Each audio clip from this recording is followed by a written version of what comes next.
እያንዳንድሽ በዚህ ተግባር ላይ ተሳተፍሽ ወንጀለኛ ከሆንሽ ትቀጫለሽ። 25 ዓመትም 18 ዓመትም።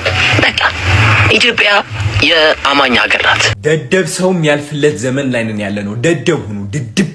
ድድብ ማለት ነው ስሙ። ማስ ሌዝቢያን ነኝና ሌዝቢያን የመሆን መብቴ ይከበርልኝ። የተከበራችሁ የተወዳችሁ የዚህ ቻናል ቤተሰቦች እንዴት ናችሁ? ሰሞኑኛ ወቅታዊ አነጋጋሪ የሆኑ ቪዲዮችን ይዘንላችሁ መጥተናል። ታዲያ ቻናላችን አዲስ ከሆናችሁ ይህንን ቻናል ሰብስክራይብ እንዲሁም ደግሞ ቪዲዮቻችንን ላይክ ማድረጋችሁን አትርሱ። ወደ ቪዲዮቹ እሺ ቤተሰቦች ዛሬ ይዤላችሁ የመጣሁት ቪዲዮዎች ምን ይመስላሉ? እስኪ ደግሞ እነዛ ቪዲዮዎች አጠር አድርጌ ልንገራችሁ። እጅግ በጣም በሚገርም ሁኔታ አዲስ ቫይረስ ኢትዮጵያ ውስጥ እንደተከሰተ ሁላችሁም ታውቃላችሁ። ታዲያ ለመጀመሪያ ጊዜ ይህን ቫይረስ ያጋለጠው ዶክተር ታስሯል እየተባለ ነበር። እጅግ በጣም በሚገርም ሁኔታ ደግሞ ግብረ ሰዶማዊነትን ያጋለጡ ጋዜጠኞችን ዛቻና ማስፈራሪያ ያደረሱብን ነው ብለው የኢትዮጵያ ሕዝብ ይወቅልን ይድረስልን እያሉ እየተናገሩ ነበር። እንዲሁም ደግሞ ከዚህ በኋላ በማንኛውም ሸቀጥ መሸጫ ሱቆች ውስጥ እንጀራና ዳቦ መሸጥ አይቻልም ተብሎ እጅግ በጣም ብዙ ሰዎች ይነጋገሩ የነበሩ መርጆች ነበር። እስኪ ደግሞ አንድ ቪዲዮችን ሊያስገድሉን ይችላሉ፣ ትውልድ አድነን ብንሞት እንኳን አይቆጨንም ሲሉ የስፖርት ጋዜጠኞቹ አሉላና እንዲሁም ደግሞ ሶፎንያስ ተናገሩ። ከኢትዮጵያ ባህል ያፈነገጡ ድርጊቶች ሲፈጸሙ ቆመን አናይም። በዚህ ጉዳይ የኢትዮጵያ ሕዝብ ከጎናችን ሊቆም ይገባል ሲሉ ጋዜጠኞቹ እየተናገሩ ይገኛሉ።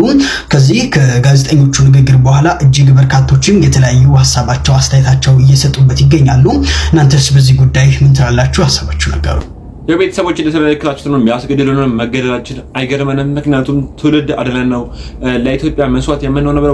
ወንድማማቾቹ ጋዜጠኞቹ እንዲሁም ደግሞ አሉላም እየተናገረ ነበር። ታዲያ ቤተሰቦች ይሄ ነገር እንዴት ሲደረግባቸዋል? እኛ እያለን ይሄ ነገር ሁላችንም ማስቆም አለብን። ግብረ ሰዶማዊነት በፍጹም ኢትዮጵያ ውስጥ መስፋፋትም እንዲሁም ደግሞ ስራቸውን መስራት የለባቸውም። ታዲያ ቤተሰቦች እናንተ ሲን ሲሰሙ ምን አይነት ስሜት ተሰማችሁ? ኮሜንት ላይ ሀሳባችሁን አስቀምጡ።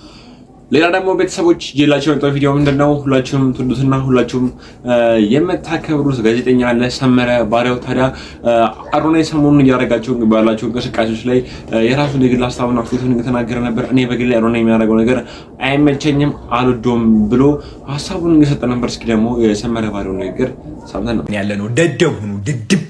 ድድብ ማለት ነው ስሙ። ማሰብ አቆሙ። አብዛኞቻችሁ ማለት ነው ከመጠን በላይ ታስባላችሁ። የኔ ሳይንቲስቶች ስሙ። ሳይንቲስት መሆን አቆሙና ማለት ነው ድድብ ስትል ገንዘቡ ምጥት። አሳቢ ስትሆንስ ጓደኛዬ እንትን ቢያደርገኝስ እንደዛ ቢያጋጥመኝስ ካልኩሌት ታደርጋለህ የራስን ውድቀት ለማምጣት። እኔ የራሴን ውድቀት ካልኩሌት ማድረግ አቆሚያለሁ። ምክንያቱም ድድብ ያልኩኝ በረከት አሯራጭ ሆኛለሁ። በቃ በረከቴ ብቻ እንዲመጣልኝ ነው የምፈልገው። ሌላ ነገር ግዴታ የለኝም። ድድብ ማውራ ነገርም ለራሱ አላቅም። በቃ እናገራለሁ ካሜራዬን ከፍቼ። አሁን የተናገርኩት ነገር እኮ አንዳንዱን ያልናድድ ይችላል፣ ግን አንዳንዱ ያናድዳል ብዬ ማሰብ አቆሚያለሁ። ድድብ ለገንዘቤ ድድብ፣ ለታዋቂነቴ ድድብ፣ ለሁሉም ነገር ድድብ። እዛው አዋቂነትማ ኖረንበታል።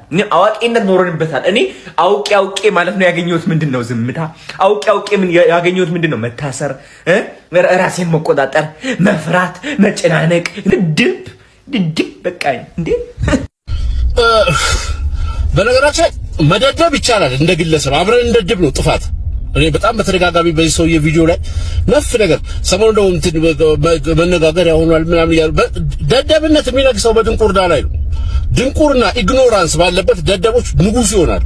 ባይ ዘ ወይ አሁን አንተ እንደተባለው ይሄ መግነንና መታወቅ ኖርማሊ አዌር የሆነ የነቃ በቃ እንደው ኃላፊነት የሚሰማው ማህበረሰብ ቢሆን ሶስት ሰው ሊያውቅ አይችልም። ሶስት ሰው ሊከተል አይችልም። ደደብነትን የሚሰብክ ሰው ራሱ ኖርማሊ አመጽ መስበክ ይሻላል ወይ ደግሞ ትውልድ እንዲጠፋ የሆነ መርዝ መስበክ ይሻላል። በነገራችን ላይ በዚህ የሚቆረቆር አስተዳደር አካል መንግስት ካለ ራሱ ኖርማሊ እርምጃ መወሰድ አለበት እንደዚህ አይነት ነገር ላይ ማለት ከዚህ በላይ እንዴትም ሊቀሰቀስ አይችልም። አንተ የተናገርከው እንደ ትሬንድ አሁን ሊያልፍ ይችላል፣ ያልፋልም። ሶሻል ሚዲያው ሁላችንም እናውቀዋለን። ሁሉም ሰው የሆነ መንገድ ቢሄድ 2 ሳምንት 3 ሳምንት ምናምን ነው ያ አድሬስ የተደረገው ሐሳብ ግን ነገ ጠዋት ለሚኖሩ ልጆች ከነገ በኋላ ላለው ጄኔሬሽን መርዞ ነው አብሮት ነው የሚያድገው። ደደብነት አይሰበክም። ደደብ መሆን፣ አለመስማት፣ ድንጋይ መሆን፣ ጭራሹንም ለሰው ስሜት ሴንሲቲቭ አለመሆን፣ ምንም ነገር አለማክበር፣ የሚነግሩትን አለመስማት፣ ኖርማሊ መደንቆር በሽታ ነው፣ የማይድን በሽታ ነው መደንቆር። ድንቁርናን ሰው ልጅ አይሰብክም። ማወቅ ጥፋት አይደለም። አውቀን አይተነዋል ያልከው አውቀህ አታውቅም። በነገራችን ላይ ምንድነው ያወቀው? እኔ እንደው እስቲ የሆነ ሪዝነብል የሆነ ሰው ይመልስልኝ። እኔ ነው ኬር ማለት ገባት ይሄ የተናፈሰው ብራቮ እንትና ከለከለ እዛ ሀገር ውስጥ በጣም ብዙ ሰው በሚሊዮን ሰዎች የሚቆጠሩ ሰዎች ብራቮ ሲባል አይቻሉኝ። ከዛ በኋላ በሚሊዮን የሚቆጠሩ ሰዎች ደግሞ አይን ላፈር ሲባል አይቻሉኝ። የትም የሚደርስ ብራቮ ነገር የለውም ሲጀምር ምንም ላላረገ ሰው ሙቀት አየር ከዘርጋ ከሃይማኖት ጋር ነገር መጠማመር ምናምን I don't care about all that። ይሄ ንግግር ግን በጣም የሚያጸይፍ ንግግር ትውልድን ደደብ ሁኑ ተብሎ አይመከርም። ከማወቅ ምን አግኝቻ አውቄ ምን አግኝቻለሁ አውቀህ አታውቅም። ሲጀምር የኔ ቆንጆ ማይክል ኮርስ ይግዛልሽ እንትን ይበልሽ ማለት ማወቅ አይደለም። እንደዚህ ሆኜ በዚህ ገብቼ እንደዚህ አታርጉ ማለት ማወቅ አይደለም። ቸግሮኛልና ገንዘብ ስጡኝ ማወቅ አይደለም። ኦል ኮንቴንት የኛ ሰው ወደ ኋላ ትሬስ አርጎ ነገሮችን ስለማይ ነው እንጂ ዕውቀት ምን እንደሆነ ዕውቀትን ተው ኖሌጅን አዌርነስ ንቃት ስለሆነ ነገር ግንዛቤ ምን እንደሆነ ራሱ በአንተ ዲፋይን አይደረግም። በነገራችን ላይ አሳፋሪ ነው የመጨረሻ ድድብና ለህዝብ መስበክ ደደብ ሁኑ ሳማንን ማስብ ብሎ መጥራት እንደ ደደብ ሰዎች አደገኛ ሰው ምድር ላይ የለም። አለማወቅ መሀይምነት ወር ደግሞ ቀለም አለመቁጠር በትምህርት ይፈታል። ክፋት በሆነ ነገር ይታረማል በደግነት። ብሶት የብሶቱ ጉዳይ ሲሟላለት ሰው ሊታረምለት ይችላል። አካሄዱም ይታወቃል። ቁጡ ቫዮለንት ምናምን ሰውም ይመከራል፣ ይገሰጻል፣ ካልም ያደርጋል። ደደብ ሰው ሞኒተር አይደረግም ጭራሹን ለማህበረሰብ የቤተሰቦች እንደተመለከታችሁት ነው ሰመረ ባሪያው ስለ አዶናይ በዚህ ያክል ደረጃ ሲናገር ነበር። ግን እጅግ በጣም በሚገርም ሁኔታ ሀብለሰት ሙጬ ደግሞ የክብር እንግዳ አድርጋ ኢንተርቪው ያደረገችው ነበር። ታዲያ ቤተሰቦች እናንተስ ለማን ነው የምትወግኑት? እንዲሁም ደግሞ ከማን ጎኑ ናችሁ ነው ሀሳብና አስተያየታችሁን የምትሰጡት? አዶናይ የሚያደርጋቸው እንቅስቃሴዎች ደስተኛ ናችሁ ወይ? ደግሞ ሰመረ ባሪያው የተናገረው ንግግሮች ላይ ትጸኑበታላችሁ? የሚሰማችሁን ሀሳብ ኮሜንት ላይ አስቀምጡ። ቤተሰቦች ቅድም በመግቢያችን ላይ እንደነገርኳችሁ አዲስ ኢትዮጵያ ውስጥ ከባድ እጅግ በጣም ብዙ ሰዎችን አደጋ ውስጥ ሊከት የሚችል ቫይረስ እንደመጣ ሁላችሁም ሰምታችኋል። እግዚአብሔር ከዚህ በሽታ ይጠብቀን። ታዲያ መጀመሪያ ላይ ይሄን ቫይረስ ያጋለጠው ዶክተር ታስሯል እየተባለ ነበር። በዛ ጉዳይ ላይ ማንም ሰዎች ሀሳብና አስተያየታቸውን እየሰጡ ነበር። እስኪ ደግሞ የሚዲያው ሰምተን ወረርሽኝን ያጋለጠው ዶክተር በቁጥጥር ስር ታስሯል። የጂንካ አጠቃላይ ሆስፒታል ሜዲካል ዳይሬክተር በአካባቢው በተከሰተው ሄሞሮጂክ ፊቨር እንደሆነ በመገመት በተገመተው ተላላፊ በሽታ በሞታቸው ገልጸው በመገናኛ ብዙሃን መረጃ በመስጠታቸው ተከትሎ ከኃላፊነታቸው ተነስተዋል። መነሳት ብቻ አይደለም ተባረዋል የሚልም ይሄ መረጃው እና ይሄ ዶክተር በሽታውን ዝም ብሎ ያስፋፋው ነበር። እንዲስፋፋ ዝም ቢል ኖሮ ባለበት ላይ እድገት ተሰጡት ነበር። ስለተናገረና ሀገር እንዲድን ህዝብ እንዲድን ስለጠየቀ ጤና ጥበቃው እንዲደርስ እንደ $300,000 ከወርልድ ባንክ አግኝታችሁ እንደ ከዓለም ጤና ድርጅት ይመለሳ። ውሸት ነው። ውሸት አለመሆኑን እኮ በራሳችሁ ሚዲያ ላይ ገለጻችሁ። መንግስት ሚዲያ ላይ ያውም ፋና ሚዲያ ላይ ዶክተር መቅደስ ዳባ በጤና ጥበቃ ሚኒስቴርም በማህበራዊ ትስስር ገጿም ገልጸዋለች። ታዲያ የግለሰብ ለምን ተባረ? አደጋ የሚያስከስት ነገር ደርሶብኛል አለ። በምንም ዲሲፕሊን አይነት ጉዳይ እንኳን ቢኖረው በዚህ ጊዜ ካደረጋችሁት ጉዳዩ ከዚህ ጉዳይ ጋር ካልተገናኘ በስተቀር ይሄን ግለሰብ አቆይታችሁ በሌላ ጉዳይ ልትጠይቁት ይገባ ነበር ብፈልጉት ነው። እናንተ ግን ጉዳዩ ከዚህ ጋር የተያያዘ ስለሆነ በዚህ ጉዳይ ላይ ጠየቃችሁትና ከስራ አሰናበታችሁት። እንጠይቃለን። ወረርሽኝ ያጋለጠ ዶክተር ከስራ የሚባረር ከስራው የሚቀነስ ከስራው የሚሰናበት ከሆነ ይሄ አደጋ ነው። ከእድገቱ ካለበት ደረጃ ላይ የሚወርድ ከሆነ ይሄ ችግር ነው። ስለዚህ ኢትዮጵያውያንን ለማስገደል ነው አስተዳደሮች የተቀመጡት ማለት ነው። ያንን ካላረጉና ወረርሽኝ እንደመጣ ካጋለጡ ይታሰራሉ ወይ ከስራቸው ይለቃሉ ወይ ከእድገታቸው ይወርዳሉ። እንግዲህ ጤና ጥበቃ ሚኒስቴር ምላሽ ይሰጣል ብዬ ተስፋ አደርጋለሁ። የቤተሰቦች እንደሰማችሁት ነው። ይህ ቫይረስ እጅግ በጣም አደገኛ ነው። እጅግ በጣም ብዙ ሰዎችንም ለሞት ሊያዳርግ ይችላል። ታዲያ ቤተሰቦች እናንተስ ይህን መረጃ ከሰማችሁ በኋላ ምን አይነት ስሜት ተሰማችሁ? የግል ሀሳብና አስተያየታችሁን ኮሜንት ላይ አስቀምጡበት፣ ተወያዩበት። እኔ በግሌ ይህ ዶክተር ምን እንዳደረገ ባላውቅም እጅግ በጣም ብዙ ሰዎችን ከሞት ለሚያድን ነገር እንዳደረገ ነው የሚሰማኝ። እናንተስ በዚህ ጉዳይ ላይ ምን ሀሳብ አላችሁ? ወደ ኔክስት ቪዲዮ ቤተሰቦች አንዲት እህታችን ብዙ ትላልቅ ክሬተሮች አሉ። በተለይ ደግሞ የሴት ገጸ ባህሪን ተላብሰው የሚሰሩ ወንዶች አሉ። ታዲያ ለምንድን ነው እነሱንስ ማስቆም የሌለብን? ምክንያቱም እንደቀልድ ቀስ በቀስ ይሄ ነገር እያላመዱ ነው። ወደኛም ወደ ማህበረሰቡ ውስጥ ከገባ በኋላ መሳቅም ጀምረንበታል። ታዲያ ወደፊት ደግሞ እኛ ከዚህ በኋላ ግብረ ሰዶማን ቢሉን ምን የምንለው ነገር አለ? ካሁኑ ይሄን ነገር ማስቆም አለብን ብላ ሐሳቧን እህትሽ ነበር። እስኪ ደግሞ አንድ ቪዲዮችን ሰምተን አሁን ላይ በየሶሻል ሚዲያዎቻችን የምናያቸው እንደ ሴት የሚተውኑ ወንዶች ለምን እንደማይጎረብጧቸው አላውቅም። ለምን እንደምትስቁላቸው አላውቅም። ይሄ ልጅ ያሳስበኛል። ይሄም ልጅ ያሳስበኛል። ምንም አይነት ሬዚስታንስ የለኝም። ሳያቸው ኢሪቴት ያደርጉኛል። በጣም ጎበዝ አርቲስቶች ሊሆኑ ይችላሉ። በጣም ቀልድ ላይ ጎበዝ ሊሆኑ ይችላሉ። ውስጤን ይረብሸኛል። በቃ ሳያቸው ይረብሻል። ሌላ ሴት የለችም። በጣም ብዙ ጎበዞች አሉ። የነሉዋል ጓደኛ ነው። ሉዋል እንደ ትልቅ ሴት የሆነ መስራት አትችልም። why is he doing it?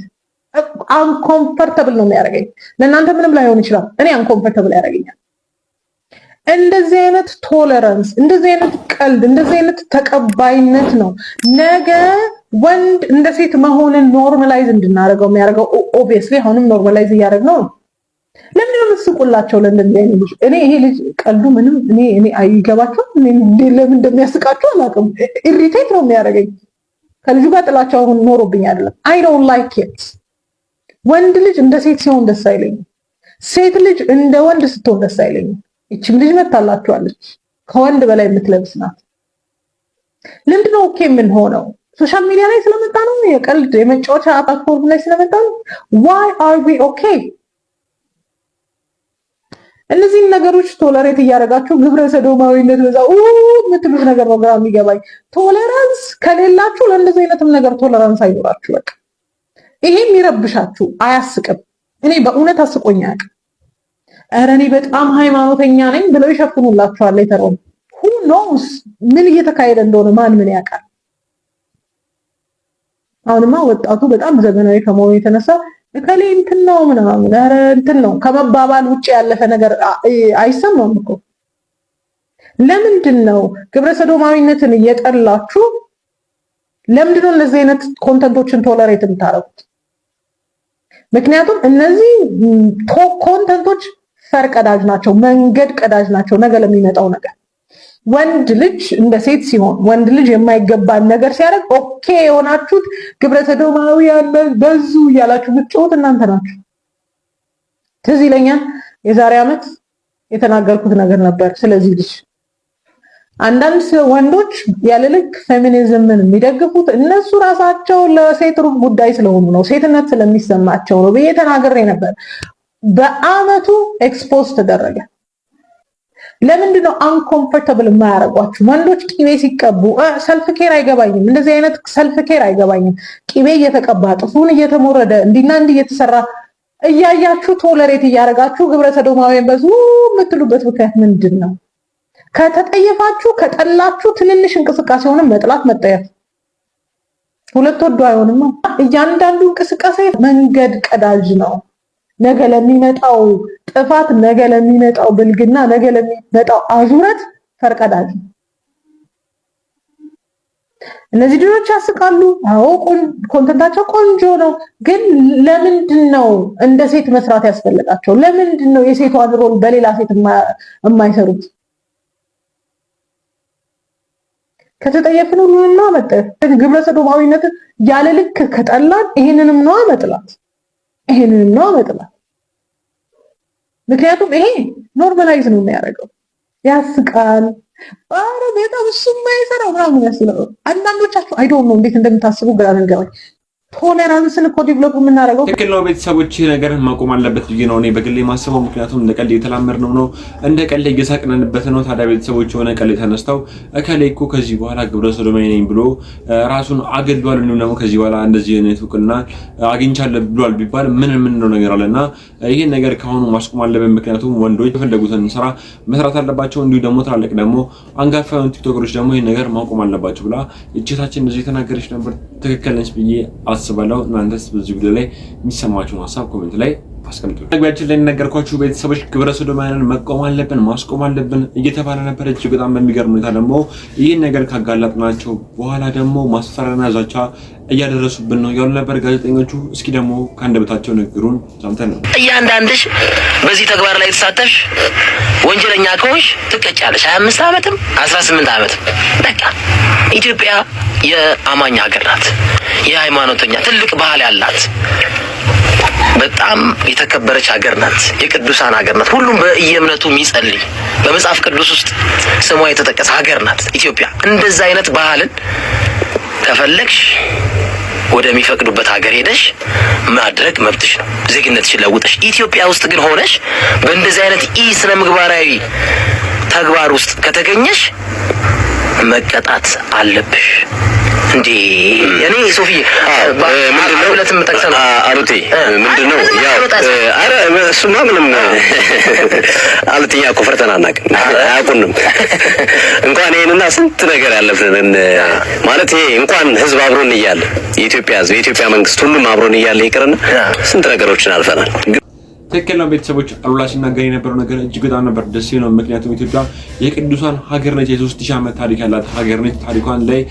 ታሪኳን አሁን ላይ ያሉ ወጣቶች መተው ሊያበላሹበት አይገባም። በተለይ ደግሞ ስፖርታዊ ጨዋነት ይኬደበታል በሚባልበት ቦታ በኳስ ጨዋታዎች ላይ ደግሞ ይሄ ነገር ሲፈጠር እጅግ በጣም ነው የሚያሳፍረው። ኢትዮጵያ ነው ወክለው ኢትዮጵያ ባንዲራ የተውለበለበ ቆሞ የሚዘምሩ ኳስ ተጫዋቾች ይሄን ነገር ሲያደርጉ ደግሞ ምን አይነት ስሜት እንደሚሰማን አስቡት። ይሄን ነገር በጋራ ማስቆም አለብን። እናንተም ይሄን ነገር በቻላችሁት መጠን ማስቆም አለባችሁ። ድምጽ ልትሆኑ ይገባል ለጋዜጠኞቹ። ምክንያቱም እጅግ በጣም ትልቅ ዛቻና ማስፈራሪያ እየደረሰብን ነው እያሉ ነበር። ታዲያ ቤተሰቦች በድጋሚ ልጠይቃችሁ የሚሰማችሁን ኮሜንት ላይ ሀሳባችሁን ታስቀምጡልኛላችሁ። ይሄ ነገር ይጨመር፣ ይሄ ነገር ይቀነስ የምትሉት ነገር ካለም እኔ በግሌ የማስተካከልላችሁ ነገር ካለም እንዳስተካከል ይረዳኛልና እስኪ ደግሞ ሌላ ቪዲዮችን አይተን እንመለስ። ደግሞ ቤተሰቦች እጅግ በጣም አነጋጋሪና አስገራሚ አንድ ህግ ወጥቷል እየተባለ ነበር። እርሱም ምንድነው? ከዚህ በኋላ በማንኛውም ሱቅ መደብሮች ውስጥ ዳቦና እንጀራ መሸጥ አይቻልም። ምክንያቱም በረኪና እንዲሁም ደግሞ የተለያዩ ኬሚካሎች ከሚቀመጥበት ሱቅ ውስጥ እንጀራ መሸጥ የለበትም ተብሎ አንድ አዲስ ህግ ወጥቶ እጅግ በጣም ሰዎች እየተገረሙ ነበር። እስኪ ደግሞ ቪዲዮ ሰምተን እንመለስ። ደረቅ እንጀራን በየሱቆቹ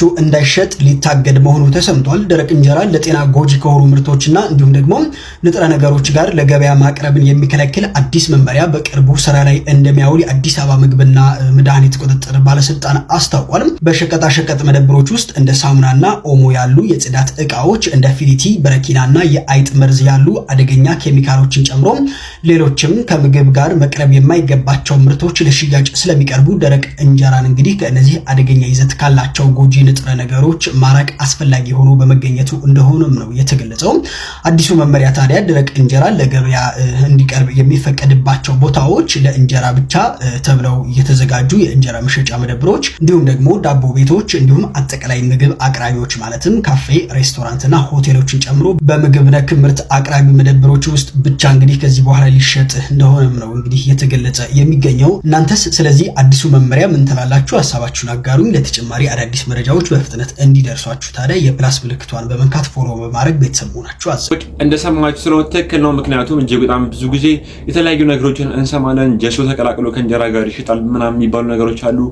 ቅድም ይሄ ወንድማችንም ሲናገር እንደሰማችሁትም ለአንድ ከስተመር መጥቶ በረኪና አስጠምዶ ደግሞ ከአንድ ከሁለት ደቂቃ በኋላ ደግሞ አንድ ሌላ ደግሞ ከስተመር መጥቶ እንጀራ ደግሞ አቀበለኝ ቢል እጃቸውን ሳይታጠቡ ነው ይሄን ድርጊት የሚያደርጉት ተብሎ ይሄ ነገር ትክክል ነው፣ መፍትሄ ሊኖረው ይገባል። እጅግ በጣም ደስ የሚል አዲስ ህግ ነው ያሉ ነበር የተለያዩ ሰዎች። እናንተስ በዚህ ጉዳይ ላይ ምን ታስባላችሁ? ኮሜንት ላይ ሀሳባችሁን አስቀምጡ። ሌላ ደግሞ ቤተሰቦች ሳምንቱን እጅግ በጣም ብዙ ሰዎች ሲገረሙበት የነበረ አንድ መረጃ ነበር። እርሱ ምንድነው? ብዙ ኢትዮጵያኖች ክራሽ የነበረችው አርቲስት ሽምግልና ተላከላት እየተባለ ነበር። አርቲስት ፈናን እጅግ በጣም ብዙ ሰዎች ነው የሚወዷት። ታዲያ ሽምግልና ተልኮላት እጅግ በጣም ደስ የሚል የሽምግልና ፕሮግራም እያሳለፈች ነበር። እስኪ ደግሞ ዋና ቪዲዮችን አይተን ነበር። ተወዳጇ ተዋናይት እንግዲህ 8 አሪፍ ፊልሞችን ሰርታለች። አሁን ደግሞ አንድ ያልወጣ ፊልም አላት። እሱ ብቻ ሳይሆን ሚውዚክ ቪዲዮ ላይ ከአሁን በፊትም አሁንም በቅርቡ በመስራት ትታወቃለች እና የጋብቻዋ ምክንያት የሆነው በሚውዚክ ቪዲዮ ላይ መሳተፏ ነው። በደንብ ላብራራው። እሱ ነው የምልሽ እኮ የሰው ልጅ እድል ነው እንጂ ልጅ ያልተሳተፈችበት መድረክ የለም። አይ ሚውዚክ ቪዲዮ አልሰራችም። ኧረ ተወኝ። ከሚውዚክ ቪዲዮ የባሰ ስንት መድረክ ተታጭ አልሆነም። እሷን ተዋት። ወደ ጉዳዮች ተወዳጇ ተዋናይት እንግዲህ ፍናን እንግዲህ ማሬ ማሬ ማሬ ማሬ የሚል ዘፈን ካሁን በፊት ከሱ ባለው ጋር ሚውዚክ ቪዲዮ ሰርታ ነበርና አሁን እንግዲህ ወደፊት ባሏ የሚሆነው ሰው ኤግዚቢሽን ማዕከል ይታደማል። ፍቅረ ሀብ ይባላል እና ኤግዚቢሽን ማዕከል ከጓደኞቹ ጋር ታድሞ የዛሬ 10 ዓመት እሱ ባለው ቢስ ቢስ የተባለ 4 ጊዜ ቢስ ቢስ የተባለ ዘፈነው ማለት ነው ማሬ ማሬ። እና እንዴት ቢወዱት ነው አዲስ ዘፈን ነው እያለ ሲጠይቅ ከጓደኞቹ አንዱ እንዴ አላየውም እንዴ ክሊፑን ብሎ ማሳየት ያደለው ሰልብ በይ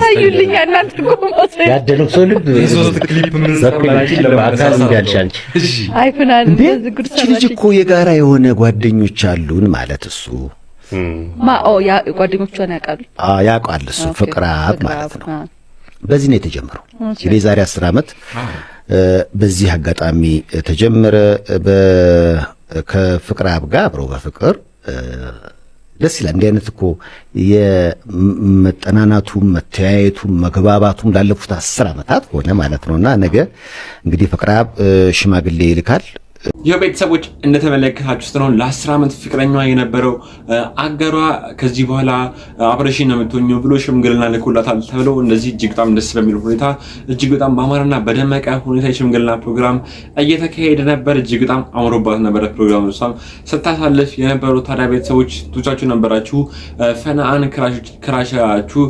የነበረችው እስኪ እናንተም ሐሳባችሁን ኮሜንት ላይ አስቀምጡልኝ ደግሞ ሳምንቱን እጅግ በጣም ደስ የሚል ፕሮግራም ተዘጋጅቶ ነበር እጅግ በጣም ትልቅ አዋርድም ተዘጋጅቶ እጅግ በጣም የተከበሩ ትላልቅ አንጋፋ የሆኑ አርቲስቶች ሽልማታቸውን እየተሸለሙ ነበር ታዲያ የተለያየ አይነት አለባበሶችን ለብሰው የመጡ አርቲስቶች ነበሩ ታዲያ ሊያሾ ደግሞ በዛ ጉዳይ ላይ አንዳንድ ሐሳብና አስተያየት እየሰጠች ነበር እስኪ ደግሞ የሷን ንግግርም ሰምተን ነበር በጣም የገረመኝ እንትን የናፍቆትና የሊያ እንዴት አያችሁት የነሱን ናፍቆትና ሊያ አለባበሳችሁ ምን ናችሁ ነው መልስ አጃቢ ናችሁ መልስ ነው ድግስ ነው ምንድነው ይሄው መድረክ መሪው ናችሁ የመድረክ በቴሌቪዥን እንትን አስተላላፊ እንትኖቹ ናችሁ ታውቁታላችሁ ምንድነው የለበሳችሁት ልብስ ይሄ እኛን ንቀት ነው ባይዘው እነ ሊያሾ እኛን አይናገሩም ብላችሁ ከሆነ እንትነቁት ባይ ኩትባይ ምንድነው የለበሳችሁት ቆይ ምን አርጋችሁ ነው የመጣችሁት ሁለታችሁ ጋይስ አይታችኋል ልብሳቸው ለመልስ ራሱ የማይለበስ ልብስ ኮሩ ለብሰው በኔ መጡት ምን ሆናችሁ ነው በሰላም ነው ወይስ መድረክ ትመራላችሁ ተብላችሁ ነበር ሊያና ናፍቆት ጋይስ ጌታ መድረክ ትመራላችሁ ተብላችሁ ነበር ዩኒፎርም አርጋችሁ መልስ አጃብ ሙሽራው ማናት ቬሎ እንዴ ጋይስ ጉማ ዋርድ ሲባል ምን አይነት ልብስ ነው አረበ ማርያም ተው እንዴ ጋይስ ምን ሆናችሁ ነው እናንተው ምንም ብቃት ሳያንሳችሁ ችሎታ ሳያንሳችሁ ሁሉ ነገር የታደላችሁ ሰዎች ናችሁ እንደዚህ አይነት ቦታ ላይ ምን አይነት ልብስና ምን አይነት ፕሮቶኮል ተደርጎ እንደሚኬድ ሳይገባችሁ ቀርቶ ነው ወይስ ሳይተቸንም ብላችሁ ነው ቀላል እንተቻችኋለን ቤተሰቦች እንደሰማችሁት ነው ይሄ ነገር ለጋዜጠኞቹ ይገባቸዋል ብዬ አላስብም ምክንያቱም እጅግ በጣም የተማሩ ሰዎች እንዲሁ ደግሞ ትልቅ ቦታ ላይ ደረሱ ሰዎች ብዙም ላለባበሳቸው አይጨነቁም ብዬ አስባለሁ ሲጀምር ደግሞ እኔ በግል ላይ የለበሱት አለባበስ ተመችቶኛል ያምራሉ ያስባለሁ እናንተስ እሷን ነገር ከሰማችሁ በኋላ ምን አይነት ስሜት ተሰማችሁ ኮሜንት ላይ ሐሳባችሁን አስቀምጡልኝ ሌላ ደግሞ በስተመጨረሻ ማሳማችሁ ቪዲዮ እንደው ቤተሰቦች ጆርዲ በዛብህ ሰሞኑን አንድ እጅግ በጣም አነጋጋሪ የሆኑ ነገሮችን እየተናገረች ነበር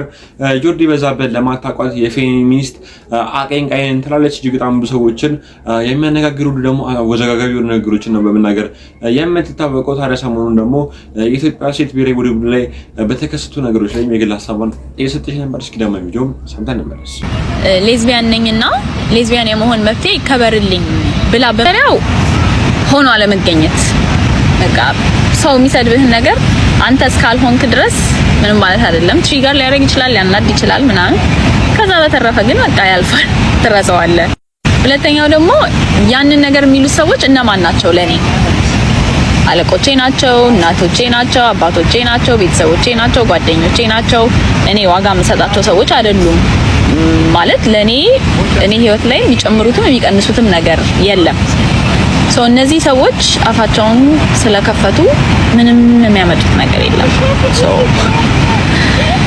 ያ ፌሚኒዝም የሴቶች መብትና የጾታ እኩልነት ጥያቄ ነው ኤልጂቢቲኪው ሙቭመንት ደግሞ የሆሞሴክሹዋሊቲ ጥያቄ ነው ሁለቱ ኦቨርላፕ የሚያደርጉት የሰብአዊ መብት ጥያቄ ስላላቸው እኛ ሀገር እንደዚህ ብለህ ማስረዳትም ማውራትም አትችልም ቢታዝ ፕሮሞት ታደርጊያለሽ ምናምን ትባላለህ ግን እውነታው ይሄ ነው በቃ በአለም ዙሪያ ብትሄድ የትኛውም የውጭ ሀገር ዩኒቨርሲቲ ምናምን ብትሄድ ሁለቱንም የመብት ጥያቄ የሰብአዊ መብት ጥያቄ አድርገው ነው ሪኮግናይዝ የሚያደርጉት በአለም አቀፍ ደረጃ የኤልጂቢቲኪው ሙቭመንት የመብት ጥያቄ እንደሆነ ሪኮግናይዝ ተደርጓል ፌሚኒዝምም ደግሞ የሴቶች መብት ጥያቄ ነው ሶ በዛ ጃንጥላ ውስጥ ያርፋሉ ሁለቱም ማለት ነው። ወደኛ ሀገር ፌሚኒዝም ስንመጣ የኢትዮጵያ ሴቶች ችግር ሌዝቢያን መሆን አለመሆን ምናምን አይደለም። የኢትዮጵያ ሴቶች ችግር መገደል፣ መደፈር፣ አሲድ መደፋት፣ ትምህርት ቤት አለመሄድ፣ የሞዴስ ጥያቄ፣ በሰላም ወጥቶ የመግባት ጥያቄ ነው። ሌላ የእሳቤ የሴክሹዋሊቲ ጥያቄዎችን ኢንተርቴን ለማድረግ የቤተሰቦች እንደሰማችሁት ነው። እሷም እንደዚህ ንግግሮችን እየተናገረች ነበር። ለዛሬ ይዤላችሁ የመጣው ቪዲዮ እነዚህን ይመስሉ ነበር። ታዲያ ቤተሰቦች እናንተ ከዚህ ቪዲዮ ላይ እጅግ በጣም አስገራሚ እንዲሁም ደግሞ አነጋጋሪ ነገሮችን እንደሰማችሁበት አልጠራጠርም። በቀጣይ አሪፍ አነጋጋሪ ትምህርትን የሚያስጨብጡ ቪዲዮችን ይዤላችሁ እመጣለሁ። መጨረሻ ላይ መናገር የምፈልገው መልእክት ግን ምንድነው? እኛም ግብረ ሰዶማውያንን እንቃወማለን። በየትኛው አይነት ቦታ ላይ ተገኝተው ሊታሰሩ ይገባል ብዬ አስባለሁ። ቤተሰቦች ስላዳመጣችሁኝ አመሰግናለሁ። ቴንክ ዩ